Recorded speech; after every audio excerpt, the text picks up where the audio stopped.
Hello, everyone, and welcome back to Nobody Cares, episode 3. There's something in the water. So, I hope you've heard the term before, there's something in the water. Now, it's being used as a joke term, a loose term around being a joke.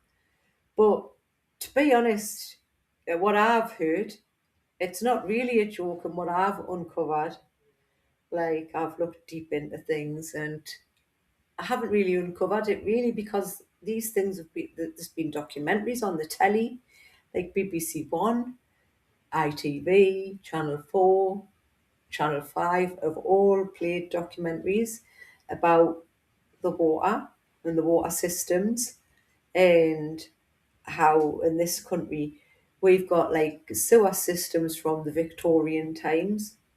A young girl, she died due to the sewers, and how basically the water companies are monopolizing, is that the right word, on water, which is a free basic human right, isn't it, to have access to clean water. So I just want to get into it. So the water is basically a necessity for everybody. So I feel like this episode should apply to everyone, and everyone should definitely give it a watch. Not only am I going to hold a mirror up to the water boards and what their practices and how they've treated us the last few years and hidden things from us and what their practices are. But I'm going to also tell us things that we can do to combat and counteract and help reduce the effects of whatever's in the water, what I'm going to discuss. And yeah, just basically see how we get along.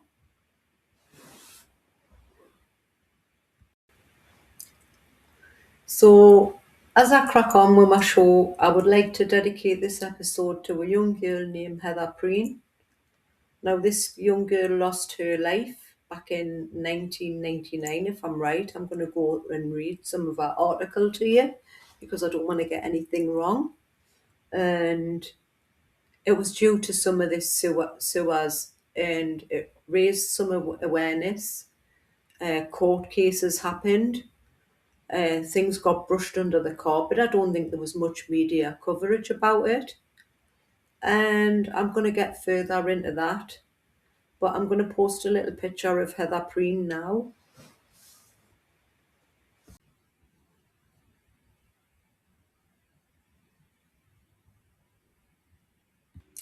So the drains and sewage systems were built in the Victorian times, and it happened after the outbreak of cholera, and there was the great stink of London in around that time, and it was when people were dumping like sewage into the Thames, and so on a hot summer, um, everything just started smelling around London. So some guy come up with a sewage system, and then other areas started building the drains and things that we see today. They've never been updated since then. So around about 1973, the Water Act came into place. So that was probably a set of laws, the Water Act, isn't that what that is? And the Regional Water Authority formed, the RWA, which is a water board, basically the water board, and they were running things. So, and then I think Margaret Thatcher came into power, and then in around 1989, she sold it to the private sector, which is a part of the economy. It's owned by a private group and it's not run by the government. So this private sector can do what they want. It's like a group of companies. So basically just give it to the vultures, and then whatever happened to it after that is just, I don't know. So I'm going to get into the story of this young girl, and I'm going to read it from a news article because I don't want to get any of these details wrong, and it's really, really eye-opening and harrowing if you didn't watch the documentaries on the telly. So let's get into that. All right, so this is the death of Heather Preen and how an 8-year-old lost her life amid sewage crisis. So there's a picture of her. And in 1999, Heather Preen contracted E. coli on a Devon beach. 2 weeks later, she died. Now, as a new Channel 4 show dramatises the scandal, her mother, Julie Mohan, explains why she is still looking for someone to take responsibility. So, when Julie Mohan was invited to help with a factual drama that would focus on the illegal dumping of raw sewage by water companies, she had to think hard. In some ways, it felt 25 years too late. In 1999, Mohan's 8-year-old daughter Heather Preen had contracted the pathogen E. coli 0157 on a Devon beach and died within a fortnight. Mohan's marriage hadn't survived the grief. She separated from Heather's father, Mark Preen, a builder who later took his own life. I've always said it was like a bomb had gone off under our family, says Mohan. This little girl just playing her nutty stuff on an English beach, and that was the price. Yet there had been no outrage, few questions raised, and no clear answers. Why weren't people looking into this? I felt as if Heather didn't matter. Over time, it had felt that she'd been forgotten. All these years later, Moan wasn't sure if she could revisit it. I don't know if I could go back into that world, she says, but I'm glad I have. So the program was called Dirty Business, and it was using actors as well as real people and actual footage of scummy rivers, beaches dotted with toilet paper, sanitary towels, dead fish. And it shows how raw sewage dumps have become standard policy for England's water companies. So Jason Watkins and David Thewis play sewage sleuths Peter Hammond and Ash Smiths, Cotswolds neighbours who over time watched their local river turn from clear and teeming with nature to dense and grey and devoid of life. Hammond is a retired professor of computational biology, Smith a retired detective, and together they used hidden cameras, freedom of information requests, and AI models to uncover sewage dumps on an industrial scale. So basically, they did their own detective work and they uncovered all that. And I think it took testimonies from whistleblowers and showed how Margaret Thatcher's privatisation of the water industry in 1989, combined with David Cameron's drive to slash regulations and transform sewer systems, and it was used to be run like a military operation. Spending investments fell away while water companies extracted billions in profits.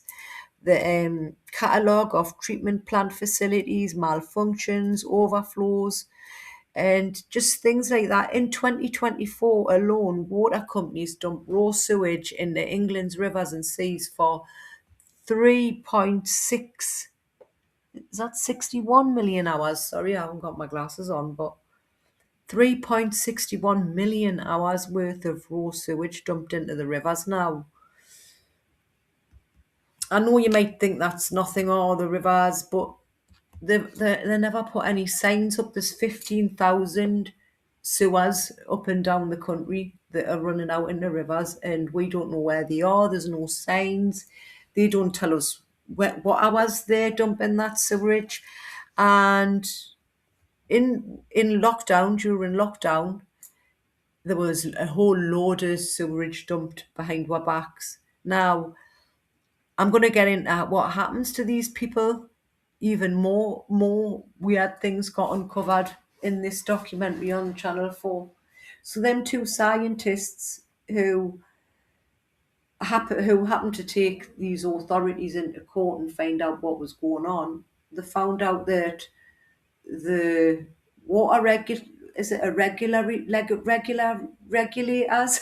Sorry, water regulators. They're not even a real company. They were just somebody the privatized water company made up, so they don't have to go to court and face fines for dumping this sewage in the water.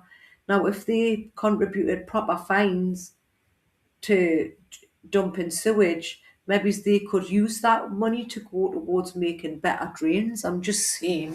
I'm not trying to be Greta Thunberg here. I'm just saying. So Heather Preen lost her life, and other kids became severely ill as the consequences of visiting that beach. And scientists went back, and whatever these kids had, the strain of it was E. coli 0157. These scientists who were at the hospital or wherever the people had said the kids had been had went back and they did tests on the beach and they found the bacteria, so they linked it back to there. And as I say, 2 weeks later from the girl playing out on the beach, she lost her life. And the mother started campaigning and it got brought up to court. So did the other people's mums and dads, the other kids' mums and dads that got infected on the beach. And it got took up to court and the jury said it was a misadventure. Now, I think that was to do with because they couldn't link the direct source of it being the sewers, but it just seemed like that. The the girl who died, Heather Preen, her sister contracted the same disease, but she didn't succumb to the symptoms. Coroner said, right, we'll have treatment of all the sewers around the area, and at summertime we'll have no dogs on the beach. And that was the way they dealt with that, which I find very, very wrong.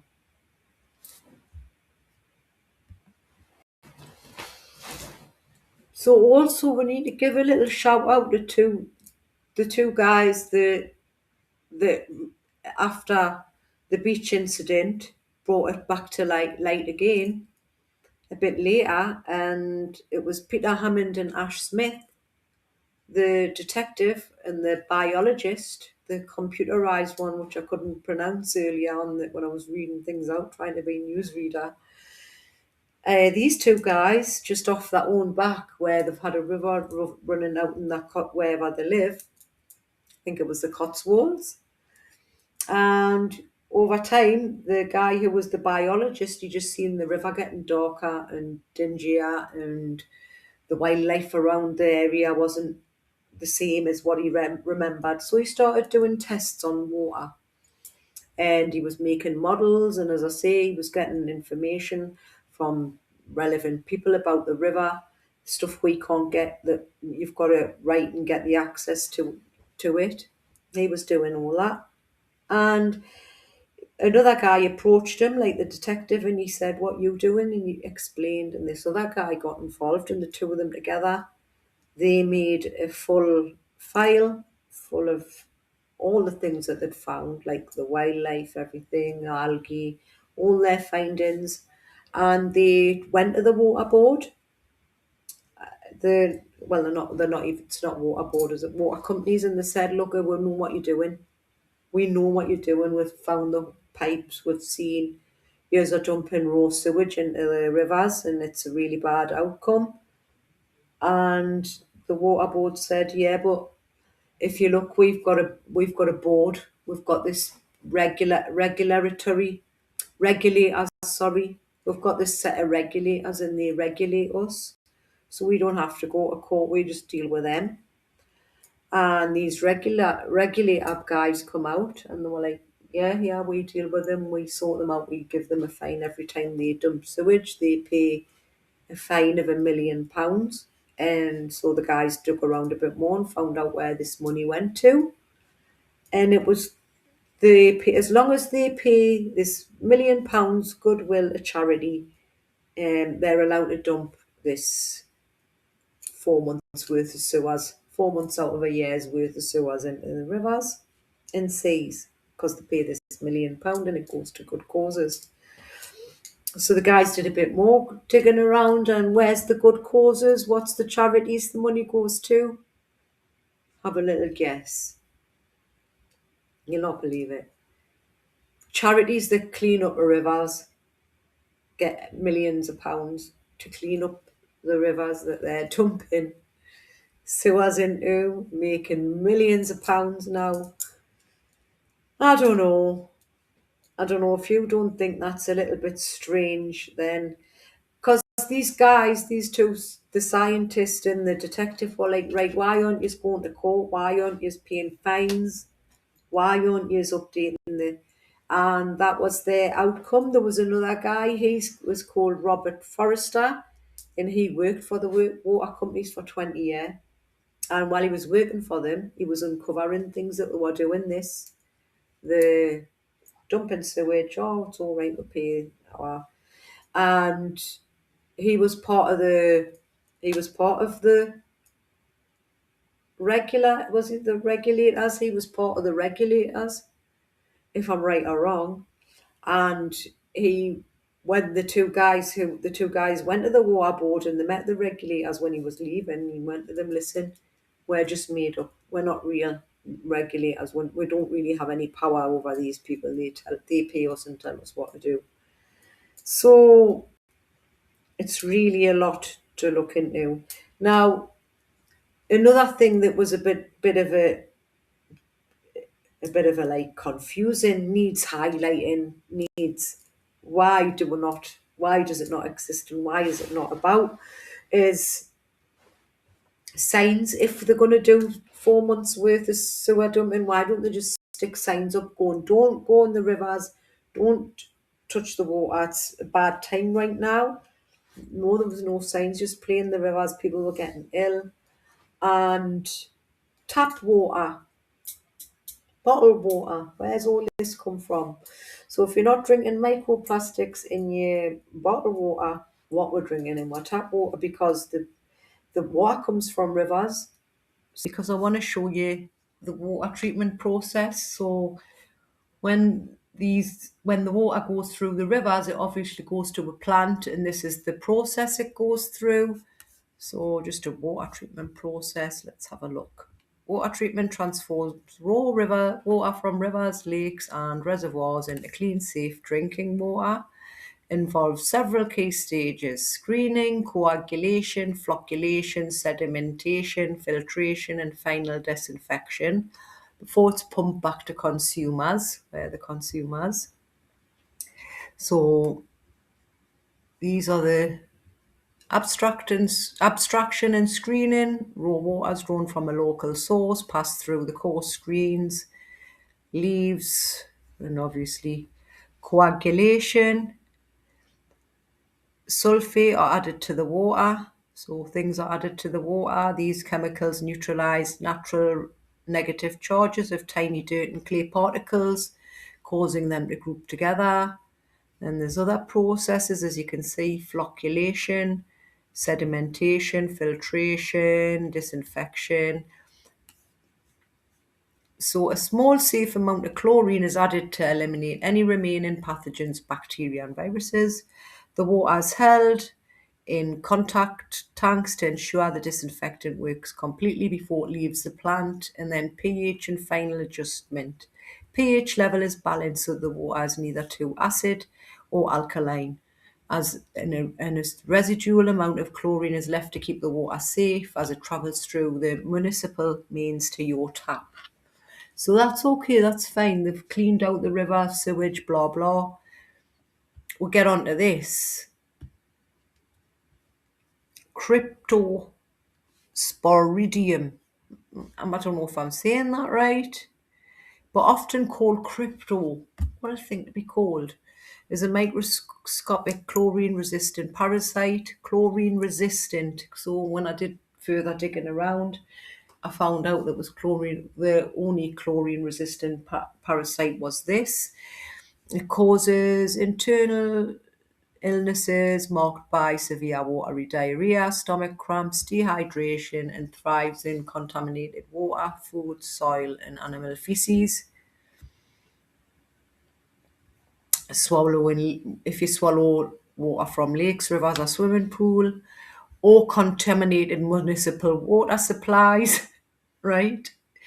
So Cryptosporidium has a protective outer shell. It can survive for long periods and is highly resistant to standard chlorine treatment in pools.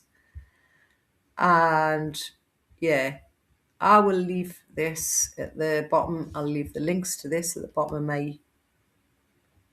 of my yeah description, and you can have a look. So what I want to know is if these water companies are dumping raw sewage behind our backs, and especially in 2021 when there was a time of already people being ill, they dumped extra, and they're not telling us that they're doing it, and they're being what is it, having to pay a goodwill fee to a charity to clean up rivers.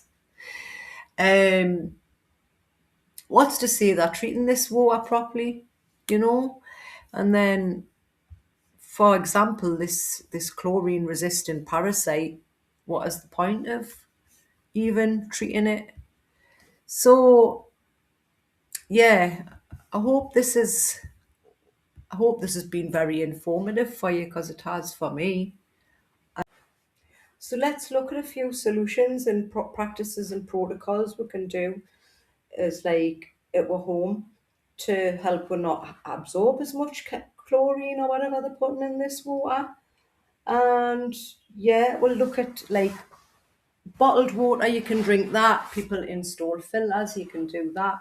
But if you're not able to access these things, one of the best things to do is one of the old fashioned methods is just boiling your water up. This kills everything. It kills the cryptosodium. So I don't know what it's called, but cryptosium. Um, yeah, you can boil up a kettle before you go to bed, wake up the next day, it'll be cooled down, transported to a jug. You can add things like lemon, cucumber, salt, things like that to your water to change it doesn't change the actual structure of the water, but it does change the composition, meaning you can't change the actual pattern, the molecules of the water, but you can change the soup of it composition, adding. So if they're adding chlorine, we can add some like good things and make the water a little bit better. Like I read vitamin C is good in water. So like I say, people who drink lemon water and all that, there's a method to the madness for drinking it. It's not just for health benefits. And I've also heard about having an alkali body, and drinking lemon water is good to keep your body in an alkali state. And yeah, so some things you can add to your bath water as well, which I like to, let's get on another spiritual level. Where's my spiritual level? And I like to call this a spiritual bath. So yeah, I'll run a bath, and like I say, I don't change the structure of the water, but I can change the composition of it by adding. Now, I recommend you start marinating yourself in the bath in loads of chicken tikka and haldi and things like that. Just start off like light with some. You can use Epsom salts or stuff like this, pink salt, Himalayan salt. Don't use table salt because that's another chemical. Yeah, and then you can add things like I sometimes add a little bit of cinnamon stick, just to have experimented with. I've added a few cloves, I've added bay leaves, I've added a little dash of this in my bath before. This is a little bit dry in apple cider vinegar, just a cupful. It's a little bit dry, and so if you are going to use apple cider vinegar, you want to use some of this in your bath too. Coconut oil, really good. It's antimicrobial, antifungal, and it just combats a lot of skin issues, especially if you're melanated a bit like me as well. You've got to get used to using it. It really absorbs into your body, and it makes your skin feel as one, like a full drink. I put it in my bath, I put it in my hair before I wash it, and it creates a barrier between the chlorine water and showers, which I also forgot to mention in my channel when I on my program. I wanted to say, like, there's chlorine in the water, and then like people are going in these showers every day, power showers, so the water's getting blasted into your scalp. Maybe that's causing a bit of the hair loss around the male population, because I remember back 30 years ago there was only like one odd baldy teacher you had to deal with, but like now it's like got really bad, and even women were snapped and thin in hair, having to wear hair extensions. Like, so I try to keep my hair washing to a minimum, and when I do wash I always put a protective barrier of this on. Another thing, when you're drinking your teas and coffees and stuff, remember them are boiled waters, so probably better for you than tap water on its own. You can add things like green tea to your water, good antioxidant. Oxidative stress is basically parasites, bacteria, fungal, everything in your body is oxidative stress, and this is antioxidant. Another tea. Sometimes I don't like the flavour of these tea bags and teas, so I just slip this tea bag, sour sop it's called, from Tesco's. It's a couple of quid, really good. You can look up the ingredients and the benefits of this tea, sour sop. Now it's not a good flavour, so I just stick it in with my regular tea bag, milk, and a bit of one of these. And yeah, so I hope that's helped you a little bit. And when I get into my spiritual baths with me little cloves or cinnamon or whatever I've put in, I don't sit there and do I am and all them affirmations, but I do. I have seen people where they've done experiments with water and they've said nice things to it and it's remembered when they froze it. So when I am in the bath, I do tend to say good things to myself. I thank my body. I ask to wash away if I've had any problems, and I just say, can I wash away yesterday's problems? And I rinse myself fully off when I get out of the bath and I watch the water drift away. But that's just me being on a spiritual level. You don't have to do that. And yeah, so I hope this has been informative for you. And as I say, definitely pick up some coconut oil. It's like nature's lubricant. Brilliant piece of equipment, this. Um, yeah, thank you. Thank you for watching thus far.